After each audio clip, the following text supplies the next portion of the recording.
¿Qué tal amigos? Bienvenidos a la edición de rendición de cuentas de esta semana.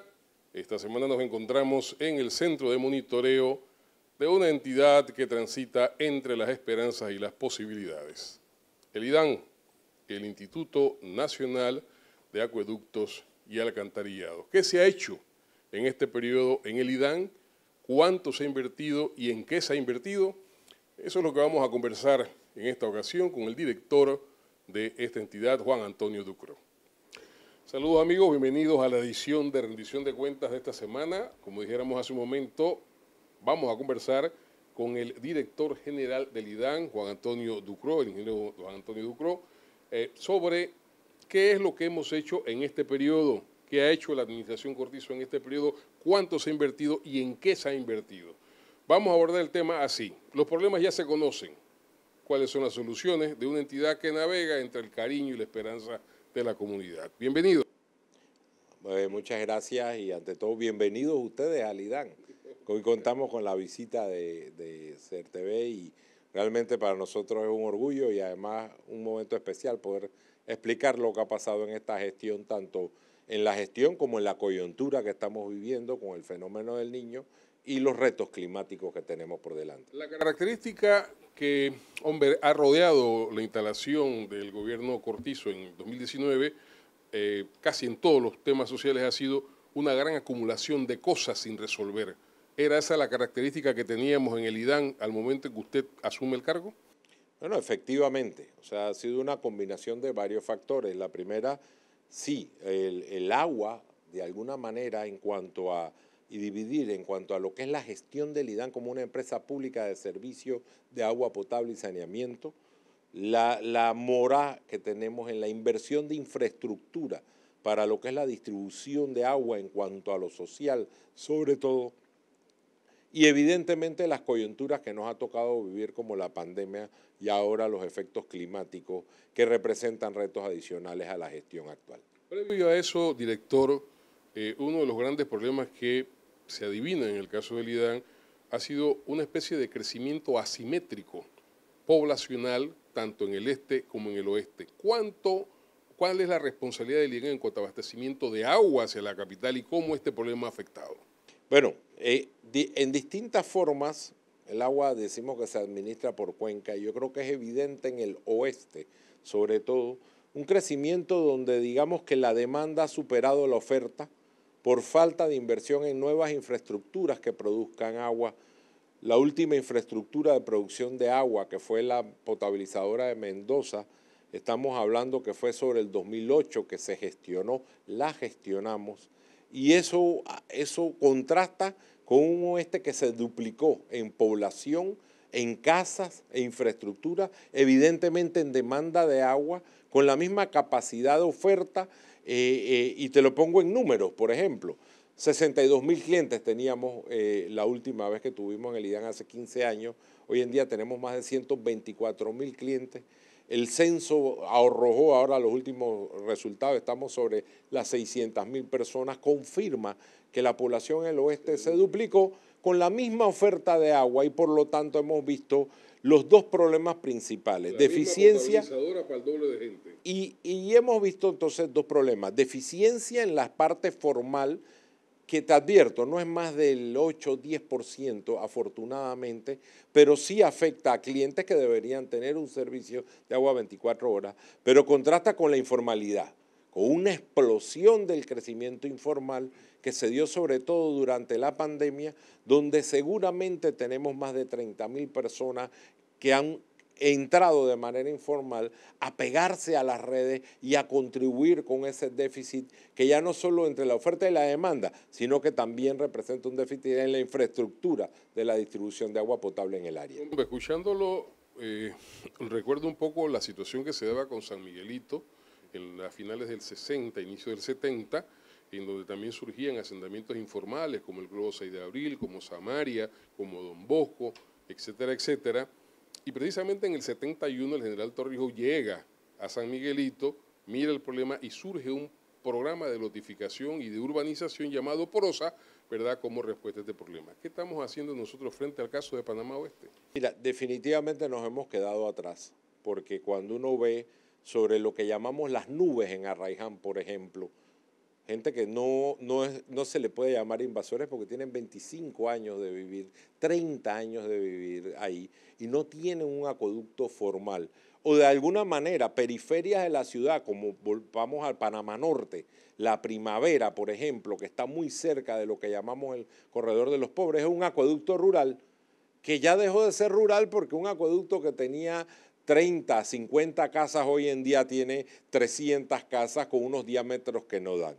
En realidad se da en el este, en el norte, en Chilibre, donde ya estamos construyendo un acueducto nuevo, en el área del oeste, hacia Arraiján y Burunga, hacia Veracruz, hacia Chorrera, toda la periferia urbana donde de repente ha habido un crecimiento. Hay dos fuentes, tú compras una barriada formal, no importa el precio, pero las barriadas formales vienen con su infraestructura de distribución de agua potable y alcantarillado, pero ese resto de la periferia donde era de alguna manera, algunos fueron invasión, otros han sido acueductos rurales y otros simple y llanamente ha habido un crecimiento no planificado que los ha dejado por fuera de la capacidad del sistema y tenemos un pasivo que alcanza más de 300.000 personas y que marca una asimetría, porque entonces ahí es donde viene que si no te llega el agua por tubería hay que mandar carros cisterna, es un servicio que es muy duro, es necesario a veces, pero que presenta esas asimetrías en el crecimiento donde tenemos dos clases de panameños, es lo que hablaba el plan de gobierno. Ese Panamá de los barrios, diferente al Panamá de la clase media o al Panamá moderno, ese Panamá de los barrios donde que si tú creces ahí, probablemente tienes que esperar, no a qué hora viene el cisterna, a ver si hoy viene el cisterna. Probablemente ¿Cuánto no puedes estamos salir a invirtiendo trabajar ahorita y los mismo niños ¿cuánto se está invirtiendo de parte del IDAN en cisternas en estos instantes? ¿Eso ha crecido, ha disminuido, se ha mantenido estable? Porque ese es un problema viejo. Mira, entre 15 y 20 millones nos cuesta la distribución por carro cisterna. Lo importante más que el costo es la simetría y es una brecha que tenemos que bajar. ¿Cómo se baja esa brecha? Con varias cosas. Primero, producir agua, potabilizadoras nuevas.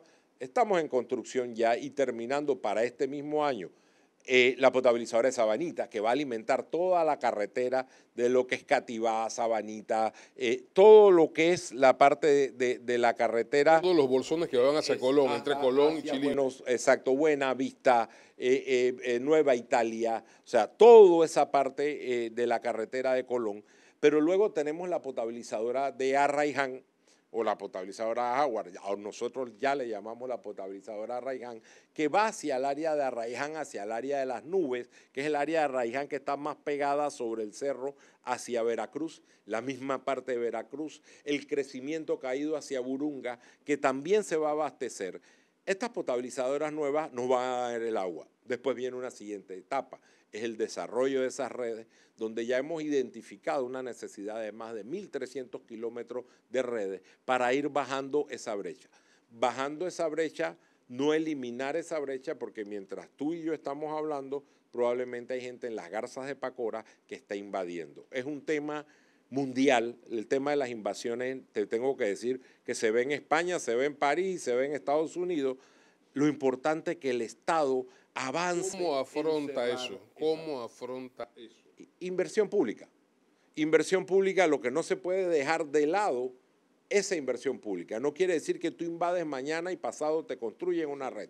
Lo que no puede pasar es que tengas 20 años de estar viviendo en un lugar y no tengas una red de agua potable. 2008 hasta el 2023 son 15 años, hasta el 19, prácticamente 20 años, 21 años, ¿no? Donde no se había prestado atención, ni siquiera a nuevas potabilizadoras y ni siquiera a nuevas redes. Es más, de tal manera que inclusive con saneamiento de Panamá, que es un programa exitoso, hay lugares donde probablemente se están haciendo redes de alcantarillado y hay una deficiencia en red de agua potable. De lo que se trata es de ponerse al día en infraestructura, en la parte del IDAN que nos toca a nosotros, la infraestructura de producción, y en la parte de redes, que es una inversión social, para tener lo que llamamos lote servido y que la gente pueda tener. Eso además, aunque parezca extraño, ahorra agua, porque al final, cuando no tienes una red formal, se rompe más fácil, la gente no paga, no le puedes poner medidor, y eso es lo que llamamos agua no contabilizada. Así que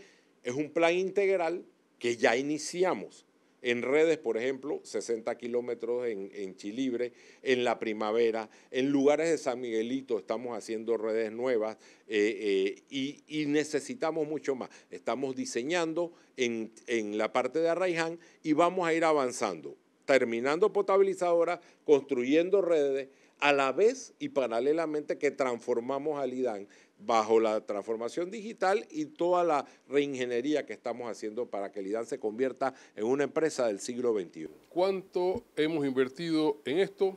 De eso vamos a hablar cuando regresemos. Estamos en rendición de cuentas con el ingeniero Juan Antonio Ducró, director del IDAN. Panamá y Costa Rica acordaron que desde esta semana 200 buses que trasladan migrantes irregulares serían acreditados para su paso expedito, sin detenerse en Paso Canoas, para seguir su destino por Centroamérica. El anuncio fue realizado por los presidentes Laurentino Cortizo Cohen de Panamá y Rodrigo Chávez de Costa Rica en la conferencia de prensa efectuada tras concluir una gira de trabajo por Darién que incluyó el sobrevuelo en comunidades por donde ingresan los migrantes, un recorrido por la estación de recepción de migrantes en Lajas Blancas y un gabinete binacional en el que emitieron una declaración conjunta para hacer un llamado a los países de la región con relación a la crisis migratoria. El presidente de la República, Laurentino Cortizo Cohen, junto al ministro de Gobierno, Roger Tejada, sancionó el proyecto de ley 935, que adopta el Código Procesal Civil de la República de Panamá en presencia de magistrados de la Corte Suprema de Justicia, encabezados por su presidenta, la magistrada María Eugenia López, el procurador de la Administración, Rigoberto González, destacados juristas y diputados de la República. Este proyecto establece nuevos procedimientos mediante los cuales el órgano judicial dimitirá de forma ágil e inmediata los conflictos de naturaleza civil, patrimonial, comercial o económica entre las personas naturales o jurídicas. El vicepresidente de la República, José Gabriel Carrizo, quien lidera la Mesa Técnica de Medicamentos, informó que ya está listo el pliego para la compra conjunta de 351 medicinas entre el Ministerio de Salud y la Caja de Seguro Social, documento que se subirá a la plataforma de cotización en línea de Panamá Compra. Carrizo Jaén manifestó que el objetivo de la Mesa Técnica de Medicamentos es avanzar en la dirección correcta para solucionar un problema de más de 40 años y que esta administración atendió con valentía para encontrar soluciones al desabastecimiento en el sistema de salud en beneficio de los panameños.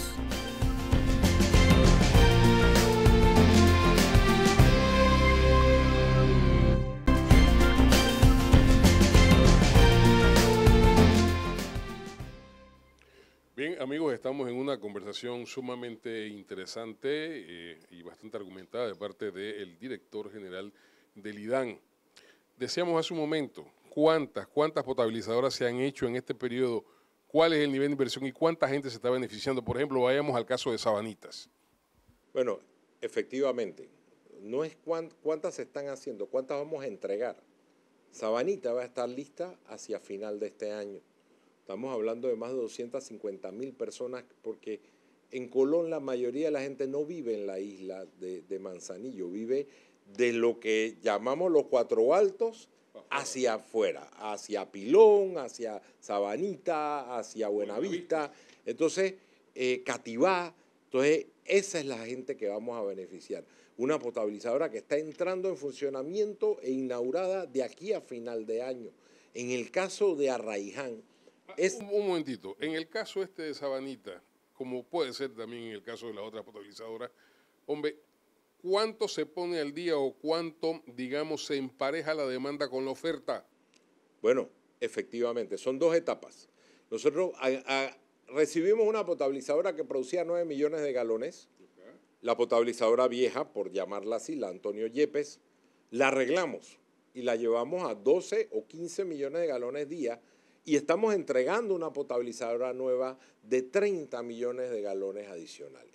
Con eso bajamos esa brecha y sobre todo eliminamos rutas de carro cisterna. Después viene una etapa donde se necesitan redes, pero ya tenemos el agua producida para poder ir bajando esa brecha. Lo mismo pasa en Arraiján, donde entra una potabilizadora hacia el 2024, vamos a entregarla en el 2024, que es la potabilizadora Arraiján. Son 40 millones de galones adicionales. Esa es la que se construye en Howard. En Howard, y eso baja también la brecha que tenemos en el área de Burunga, de Arraiján y de muchas partes que están entre Chorrera y Arraiján. Pero hay una cosa, director, a veces los problemas, y yo creo que todo el tiempo es así, van adelante y nosotros venimos atrás con las soluciones, ciertamente. Es decir, ¿cómo, digamos, se puede garantizar, ¿no?, que esta acumulación de problemas, hombre, no se nos vaya tan adelante, ¿no? Porque si no se siguen, por ejemplo, las inversiones de carácter social, lo más probable es que otra vez todas estas invasiones de tierra y todos estos problemas sociales se acumulen y otra vez el IDAN tenga el mismo problema. Efectivamente, y por eso hay que tener planificación. No solamente nos vamos a quedar con la potabilizadora de Arraiján. Mira, en el oeste, para ponértelo en número, en este momento se producen cerca de 70 millones de galones día. Con Arraiján vamos a entrar con 40 millones, pero ya estamos gestionando con la CP. Ampliación de Mendoza son 20 millones de galones adicionales y con esos 20 millones de galones adicionales vamos a tener una proyección de 15 años, ¿ves?, para todo el crecimiento, porque el crecimiento está establecido en el censo. De hecho, te cuento, bajo el censo que se acaba de hacer, el oeste está creciendo en 2.5%. Es el área de Panamá que más está creciendo. Si mi memoria no me falla, el este está creciendo a 1.8, está creciendo menos. Entonces uno proyecta las potabilizadoras con capacidad adicional para suplir en el futuro esa demanda. En el oeste, hemos hablado de la informalidad, en la parte formal hay no menos de 600 millones en inversiones privadas de nuevas barriadas. Viene una línea de Metro 3 que va a llegar al oeste, viene una autopista a 8 carriles con otro puente sobre el canal. O sea, el oeste dentro de 10 años no va a tener 600.000, va a tener 1 millón de habitantes. Todo eso está previsto ya en las potabilizadoras que vamos a dejar. Evidentemente, en 2 gobiernos hay que revisar y hay que ver si hay que hacer más y hay que hacer un equilibrio con el Canal de Panamá, recordando que es la misma fuente la que utilizamos para pasar los barcos que para el crecimiento de la población. Y eso es parte de un plan de Estado que tenemos que hacer, por el cual también se justifica inversiones nuevas para agua nueva para el canal, para agua nueva para los tránsitos y, por ejemplo, para una nueva potabilizadora en el Bayano para incentivar el crecimiento hacia el este. O sea, tenemos que ver de manera holística el crecimiento, el ordenamiento territorial y la planificación para no andar, como muy bien dices, con las soluciones detrás del problema, sino adelantarse, y eso es lo que pretendemos. ¿Cómo se involucran en la solución de este problema los gobiernos locales, las juntas locales, las juntas comunales? Porque el problema, ¿cuál es?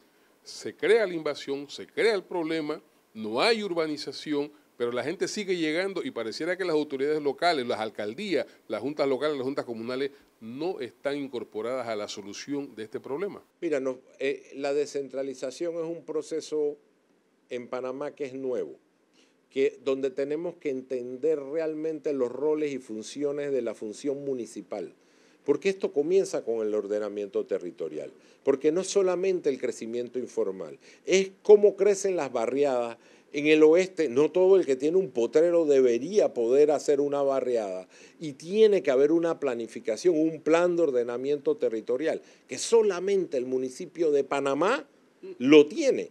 En el oeste todavía se está planteando, en Chiriquí, en David creo que se ha avanzado algo al respecto, pero si no planificamos y no entendemos que el rol del municipio es planificar el territorio y asegurar que los servicios públicos sean funcionales y que vaya creciendo en orden, va a ser bien difícil acabar esto. Entonces, lo han dicho este gobierno, hay que creer en la descentralización. Pero el Poder Popular que ayuden a resolver este problema. Pero una descentralización con orden, con rendición de cuentas, con planificación y entender el rol de los municipios, que es el gran reto que tenemos para que las ciudades no crezcan en el grado de orden o no orden que tenemos. Entendiendo inclusive que una ciudad puede ser multimunicipal, como es la ciudad de Panamá, que tiene 2 municipios, Panamá y San Miguelito, e inclusive es el oeste, donde ya realmente Arraiján, Chorrera y Capira forman parte prácticamente de una misma ciudad o lo van a formar. Así es. Mientras que usted y yo conversamos en Panamá Oeste, hay mucha gente sin agua, pero en esta ocasión parece que no es responsabilidad del IDAN, sino que ha venido siendo como una gota de eficiencias de las generadoras eléctricas. Se para el servicio y se para también el servicio de agua. ¿Esto cómo lo están viendo? Bueno, primero subrayemos, en realidad son distribuidoras, no generadoras. Las generadoras y la transmisión funcionan en Panamá bastante bien. Yo creo que ahí hay que ser justos y tener equilibrio. Hay retos, por ejemplo, la planificación urbana. Si una ciudad como la de Chorrera está rodeada de electrificación rural y de repente se vuelve urbana porque no hubo un plan, las redes también van a sufrir lo mismo que estamos sufriendo. Sin embargo, eso no quita la responsabilidad de brindar el mantenimiento que debe estar en los contratos de manera vigilada y de manera regulada para mantener un estándar de servicio continuidad que afecta a la población y nos afecta a nosotros como el IDAN. Cada vez que se va la luz, nosotros también dejamos de prestar el servicio porque también nos vemos afectados. Pero todo forma parte de repente del modelo de cómo se gestiona la distribución, el cual de repente hay que revisarlo porque se necesita, digamos que más proactividad en la inversión de mantenimiento de parte de la distribuidora, pero también se ve afectado por la planificación y el crecimiento de las ciudades, que tiene que ser de manera más ordenada para que no anden explotando los transformadores por, igual que el agua, una línea que estaba hecha para 20 casas, de repente tiene 300. A propósito del tema del mantenimiento, apliquemos esto a la potabilizadora de Chilibre. Casi que es recurrente cada vez, hay situaciones en que hay que bajar el nivel de producción a 50%, hay días en que definitivamente se suspende el servicio. Eso como que no lo hemos podido superar. Mira, normalmente el 75% de los eventos en Chilibre vienen de la electricidad. No los produce el sistema eléctrico. Sin embargo, también hay que entender algo.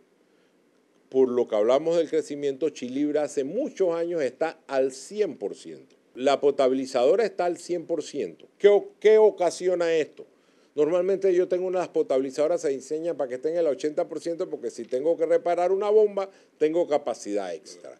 Al crecer la ciudad, no se nota tanto la brecha entre oferta y demanda en la ciudad de Panamá, pero al estar en 100%, cualquier cosa que pase en Chilibre me baja la capacidad y se siente. ¿Qué se necesita para solucionar eso? Gamboa, que va a entrar, Chilibre produce 220 millones, Gamboa va a entrar con 60 millones y, ¿por qué no decirlo?, Bayano. O sea, ya la ciudad de Panamá está tarde para las inversiones que le den holgura a Chilibre para dos cosas: bajar la presión sobre el agua Alajuela, principal afluente del canal que nos afecta en los años niños para el tema de los tránsitos, y lograr más holgura de producción para que cada vez que yo tengo que cambiar una bomba o dar mantenimiento, porque los paros son por mantenimiento, no son por daño, pero cuando yo doy un mantenimiento a algo que está al 100%, algo tengo que parar y se siente en la ciudad. Claro. ¿Cómo entra Bayano? Usted acaba de tocar el tema. ¿Cómo entra Bayano en esto? ¿Qué se ha avanzado? Mira, Bayano es la alternativa, es una de las alternativas propuestas por el cuerpo de ingenieros, y la idea de Bayano es traer agua del este hacia la ciudad. Nosotros vamos a dejar avanzada toda la ingeniería básica, todos los términos de referencia e inclusive el modelo financiero, porque ese es otro reto importante que nos encontramos nosotros. Los proyectos se hacen con dinero y para tener dinero tienes que tener financiamiento. Nosotros nos encontramos más de 800 millones de dólares en proyectos, en distintos proyectos, que no tenían fuente de financiamiento y que han sufrido entonces el impacto de la pandemia, donde se cayeron los ingresos y se paralizaron los proyectos. Los proyectos que sí tienen préstamo han seguido andando normalmente. Entonces nosotros de manera responsable, a veces toma un poco más arrancarlo, pero ya estamos en esa planificación de Bayano, pretendemos dejarla para que siga ese proceso de crecimiento. Mientras tanto, Gamboa, mejoras a Chilibre, Arraiján en el oeste y Sabanitas en Colombia. En resumen, la administración que usted encabeza como parte del gobierno del presidente Cortizo ha estado empeñada en este periodo en un intenso proceso de modernización. ¿Es eso de lo que estamos hablando? Básicamente, infraestructura nueva, ampliamos la potabilizadora de David, aunque ya David está de nuevo al límite, pero la terminamos.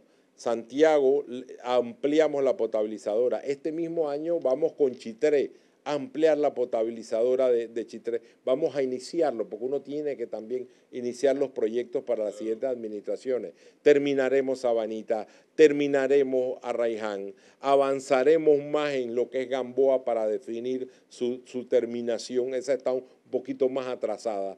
Avanzaremos en la planificación de Bayano y de manera paralela redes y la transformación digital del IDAN, que es el plato fuerte para el servicio que brinda el IDAN como empresa para satisfacción de sus clientes, que también lo vamos a dejar terminar. Redes, nuevas redes, ¿dónde están las nuevas redes?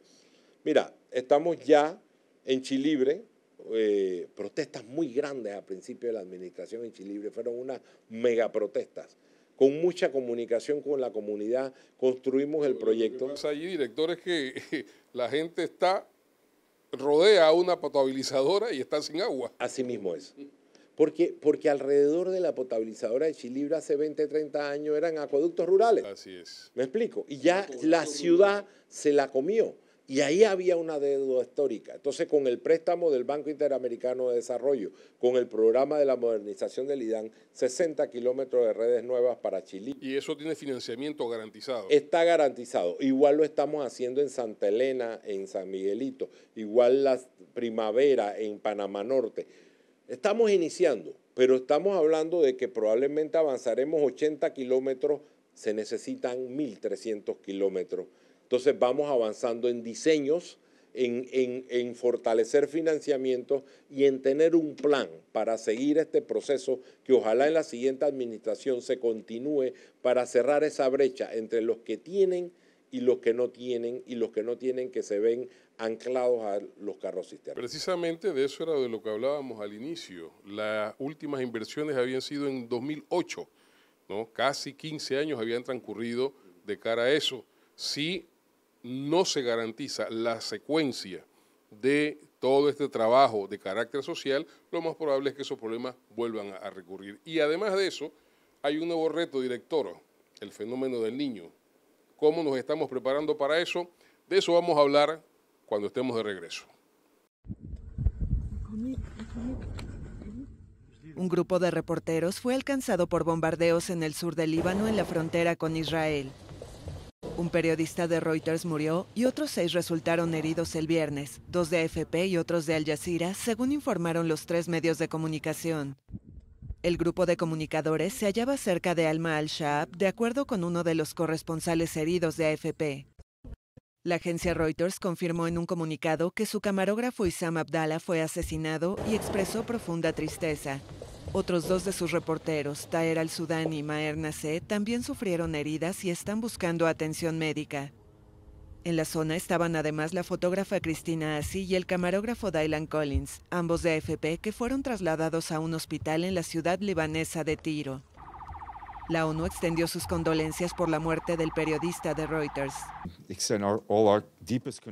Nuestro más sentido pésame para usted y todos sus colegas de Reuters y toda su familia.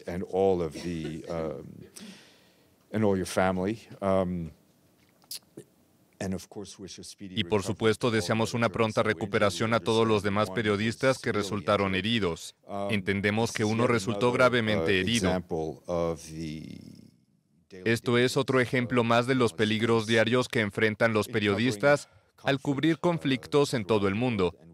Y esperamos que haya una investigación sobre lo que sucedió exactamente. Phil Shedwind, director de la información de AFP, expresó profunda preocupación por el hecho de que un grupo de periodistas claramente identificados como tales murieran o resultaran heridos mientras realizaban su trabajo. La cadena qatarí Al Jazeera informó por su parte que 2 de sus periodistas, Carmen Bouhadar y Eli Brakia, figuran entre los heridos y culpó a Israel de bombardear el vehículo en el que estaban viajando. Una fuente de seguridad libanesa había informado previamente de un bombardeo israelí en respuesta a un intento de infiltración en Israel desde Líbano por miembros de una organización palestina. Poco antes de que los periodistas fueran alcanzados, el ejército israelí señaló en un comunicado que se produjo una explosión en la valla fronteriza de Hanita, Galilea Occidental, una localidad israelí frente a la libanesa Al-Mashaab, provocando daños leves. Líbano e Israel siguen técnicamente en guerra y las fuerzas de paz de la ONU están desplegadas en Líbano desde 1978. Cierre de campañas en Ecuador. Los candidatos Luisa González y Daniel Noboa cerraron el jueves sus campañas electorales con actos multitudinarios de cara al balotaje presidencial de Ecuador del domingo, en un contexto de cruenta violencia ligada al narcotráfico. González cerró en la ciudad portuaria de Guayaquil y Noboa en la aldea pesquera de Muey. Ambos apelaron al apoyo de sus bastiones políticos. Noboa, de 35 años y autoproclamado de centroizquierda, aunque le apoyan fuerzas de derecha, apuntó al apoyo de las nuevas generaciones. El empresario podría convertirse en el mandatario más joven de la historia ecuatoriana. Dijo que la juventud hoy en día también tiene voz y tiene voto, y los grupos desatendidos también importan en sus planes de gobierno. Mientras que González, de 45 años y afín al exgobernante socialista Rafael Correa, quien podría ser la primera presidenta de Ecuador, electa en las urnas, volvió a comprometerse con luchar contra la inseguridad, uno de los principales problemas del país. En la primera ronda, entre 8 aspirantes, González se impuso con 34% de la votación, frente a 23% de Noboa. El triunfador gobernará hasta mayo de 2025, para completar el actual periodo de 4 años, luego de que el actual mandatario Guillermo Lasso dio paso a los comicios generales anticipados, al disolver el opositor Congreso en mayo para evadir una posible destitución en un juicio político por presunta corrupción promovido por el correísmo.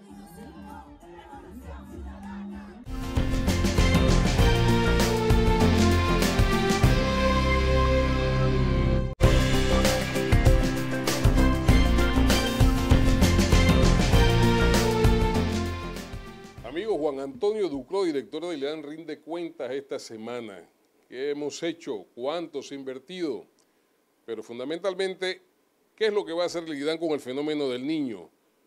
Parte del problema climático ha afectado muchas cuencas nuestras. ¿Cómo ha afectado al IDAN esto? Bueno, a nivel nacional, el fenómeno del Niño es un fenómeno que afecta a varios países. Y aquí podríamos dividirlo dos, la cuenca 110, que es la cuenca del canal. Nuestro principal reto, donde está el lago Alajuela, que es el principal abastecedor de la ciudad de Panamá, pero también el lago Gatún, el cual abastece el consumo humano de todo el oeste, Colón, parte de la ciudad y los tránsitos. Un canal de Panamá que con 36 tránsitos al día, 10 tránsitos Neopanamax, nos produce más de 3.000 millones y que de alguna manera tiene un gasto de agua importante y se puede afectar cuando el nivel del lago baja. Entonces, es un reto conjunto, es un reto que tenemos que trabajarlo coordinado. Primero, para asegurar los niveles de los lagos, para garantizar el abastecimiento al consumo humano.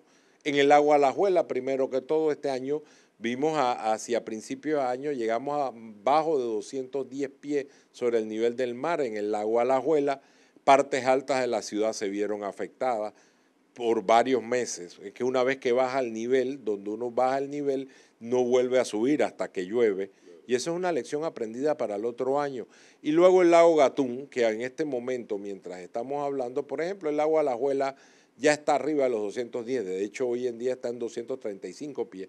El lago Gatún, que está en 79.8, ya se ha mantenido en los últimos mes y medio, y que necesita terminar hacia diciembre arriba del casi en 85 pies para poder enfrentar el verano. Un verano que va a ser difícil.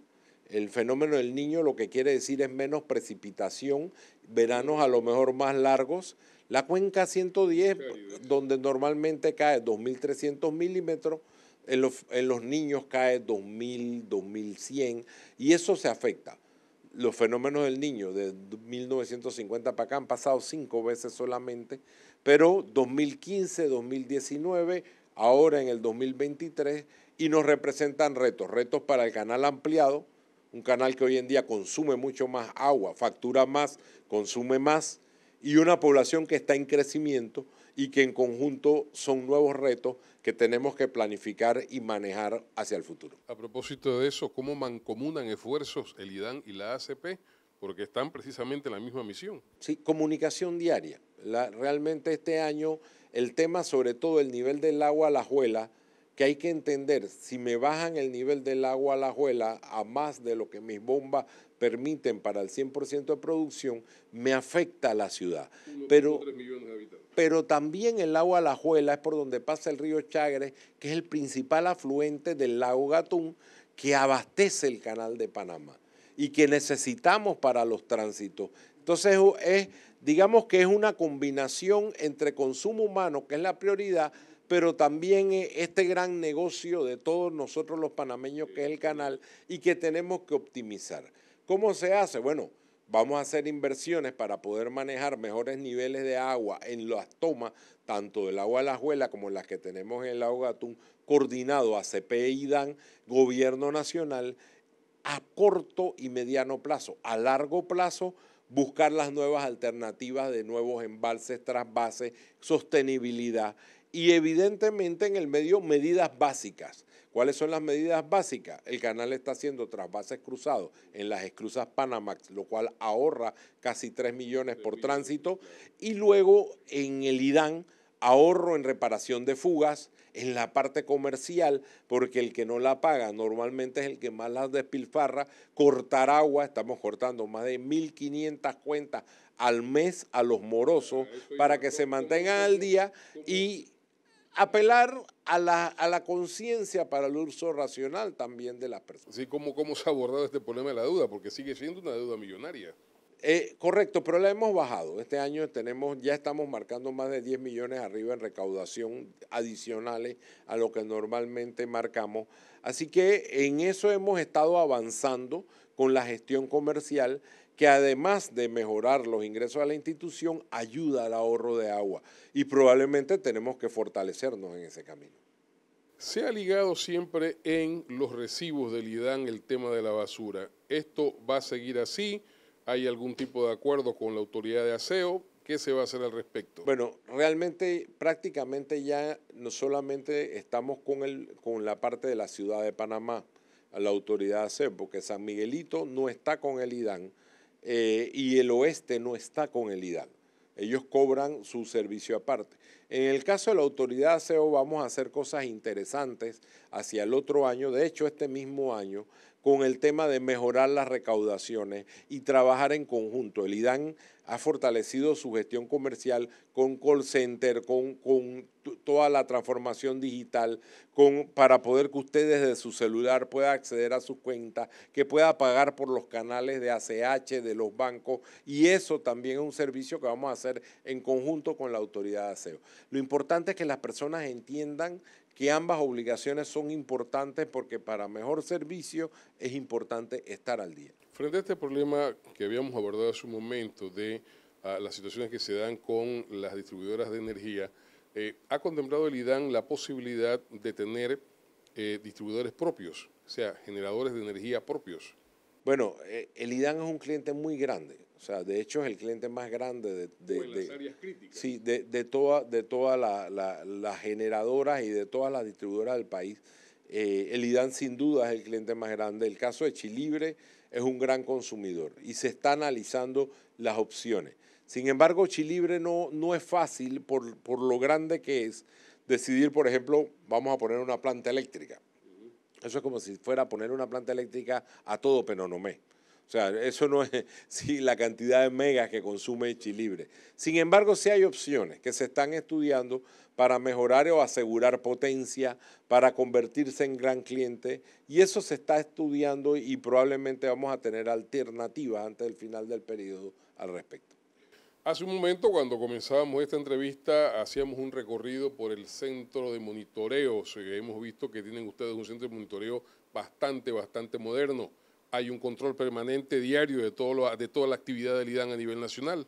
Bueno, efectivamente, eso es parte del programa de la transformación digital. El IDAN ha invertido mucho a través del acompañamiento en la transformación digital, primariamente para que los usuarios cada vez tengan mejor servicio.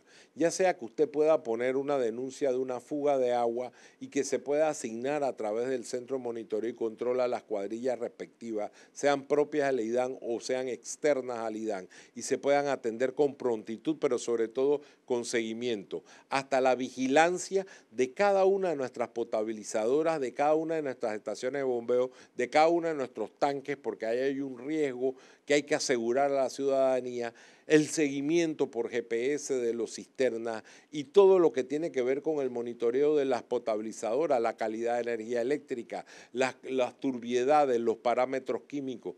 Todo se está centralizando a través de la digitalización en este centro de monitoreo y control que está iniciando en la ciudad de Panamá, pero después habrá en el oeste, habrá en el interior, y parte de la idea es llegar a ser la institución pública con el mayor proceso de transformación digital al final de este periodo.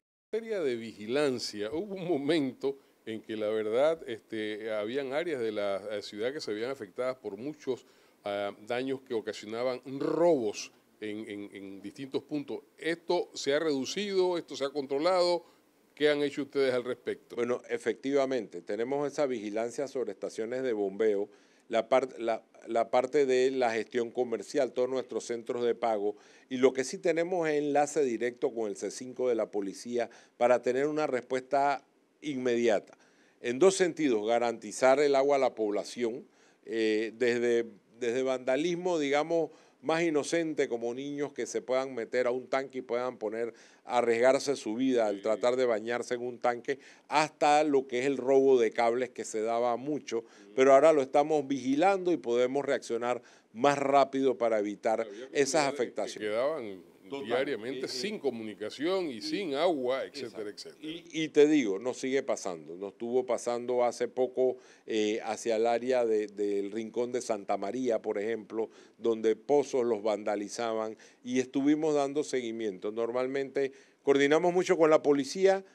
Sí hay que decir, cuando usted, y eso está tipificado, poca gente lo sabe, cuando usted hace un hurto a una instalación que afecta a un servicio público como lo que es el agua, eso se tipifica como un delito agravado. Y es bien importante que se sepa, cuando usted afecta a la población, las penas son mayores. Las sanciones deben ser más fuertes. Las sanciones son mayores, pero ahora con vigilancia podemos reaccionar más rápido, y es lo que estamos haciendo. Ingeniero Ducrot, faltan prácticamente 8 meses para que el gobierno del presidente Cortizo termine su labor. Si usted tuviera que hablarnos de las inversiones que quedan a futuro, los proyectos que quedan a futuro, lo que va a heredar las administraciones venideras, ¿qué nos diría? Bueno, lo primero, todas las inversiones que encontramos las hemos rescatado, les hemos establecido... Todos los proyectos se habían abandonado, ¿no? Nosotros encontramos proyectos abandonados físicamente, y la mayoría de los más grandes abandonados financieramente, porque se licitaron pero no había dinero para hacerlo. Así mismo es. Así que de manera responsable los estamos terminando. Estamos hablando, como dijimos, Sabanita en Colón, Arraiján, Gamboa, pero también hemos terminado potabilizadoras en Villa Darién, ampliamos Santiago, estamos iniciando además en las costas de Colón. Por primera vez va a haber agua potable. Estamos hablando de potabilizadoras nuevas en Palmas Bella, en Río Indio Gobea, en Costa Arriba, Costa Abajo, Costa Arriba, todo lo que es Cuipo, Achote, todo Cuango, o sea, todo eso va a tener agua potable en el futuro. Las naciones olvidadas. Y en Bocas del Toro, Chiriquí Grande, Bonji, que es un proyecto tan anhelado por la gente en Changuinola, tomar agua de gravedad para evitar los daños y los problemas eléctricos que siempre ha vivido la potabilizadora de Changuinola. Y un proyecto que es sumamente importante, las tablas Guavito, una población que pega con la frontera de Costa Rica, siempre en riesgo por la contaminación de los ríos,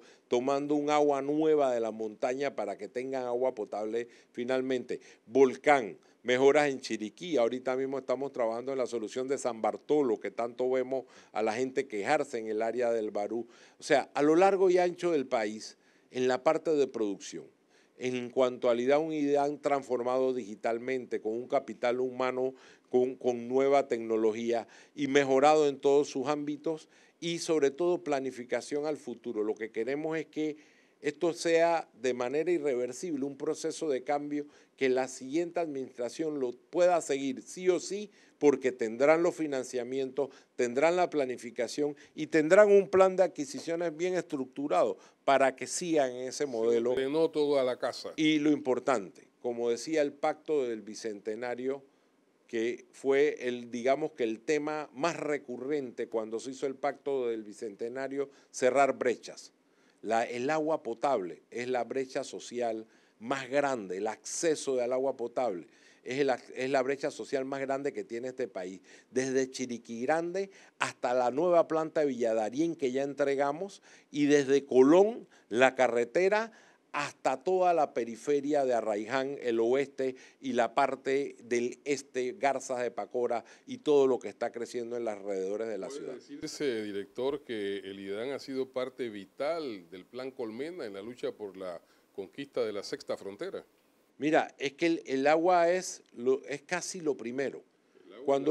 Cuando tú creces en una casa sin agua o que dependes de un cisterna, eso puede ser hasta una afrenta de género, porque son las mujeres las que no saben si hoy pueden salir de la casa a trabajar, porque no es que no sepan a qué hora viene el cisterna, ni siquiera saben si hoy viene un cisterna. Y mira que hasta en eso, transformación digital. En el Centro de Monitoreo y Control podremos ver que ya todos los cisternas están en una pantalla con GPS, monitoreamos dónde están, dónde deben estar y les damos seguimiento a través de la transformación. Queremos ir hacia inclusive que las personas, mientras les llega a su red, puedan ver en un celular por dónde anda el sistema y si hoy viene, porque hoy en día parece mentira y a lo mejor hasta una vergüenza social, pero tienen celulares inteligentes y muchos no tienen redes. Entonces, es una deuda y un compromiso de este Estado. Un país donde nos gastamos de manera correcta, pero nos gastamos 2.000 millones de dólares cada 5 años en líneas de metro, y todavía tenemos mucha gente sin una red de agua potable. Es una brecha que tenemos que cerrar. Nosotros estamos iniciándolo, dejando las potabilizadoras para alimentar esas redes, iniciando esas nuevas redes en lo que podemos y diseñando para que el que viene tenga financiamiento y diseño para seguir ese proceso de transformación y cerrar la brecha para tener un país competitivo, pero además justo. Juan Antonio Ducrón, director del IDAN, ha rendido cuentas esta semana. Muchas gracias por estar con nosotros y nos vemos en la próxima edición. Saludos.